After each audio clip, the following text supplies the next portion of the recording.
మన అనుకున్న వాళ్ళే ఏమైంది బాధలో ఉన్నావు? మన అనుకున్న వాళ్ళే మోసం చేశారా?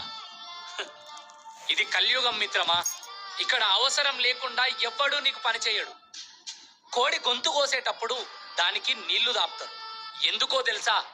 గొంతు కొయ్య నీకే కత్తికి సులభమవుతుందని. నేను కోడి గురించి చెప్పట్లేదు. నువ్వు నమ్ముకొని ప్రాణమన్న కొందరు నిన్ను వెన్నుపోటు పొడిచి వెళ్ళిపోతారు. స్నేహమంట నీరే అంటూ పొగుడుతుంటారు. నేను కత్తిలాగా పానందిస్తారు. వెల్లురా ఓ మనిషి వెల్లురా, అడవిలుంది అందమైన ఇల్లురా. ఏమైంది బాధలో ఉన్నావు? మన అనుకున్న వాళ్ళే మోసం చేశారా? ఇది కలియుగం మిత్రమా.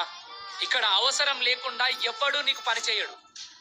కోడి గొంతు కోసేటప్పుడు దానికి నీళ్లు దాపుతారు. ఎందుకో తెలుసా? గొంతు కొయ్య నీకే కత్తికి సులభమవుతుందని.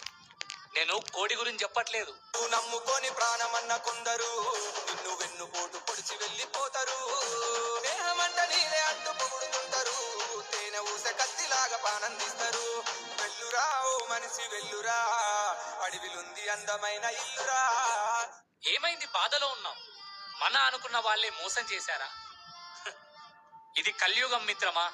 ఇక్కడ అవసరం లేకుండా ఎవ్వడూ నీకు పని చేయడు.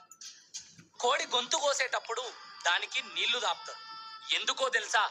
గొంతు కొయ్య నీకే కత్తికి సులభమవుతుందని.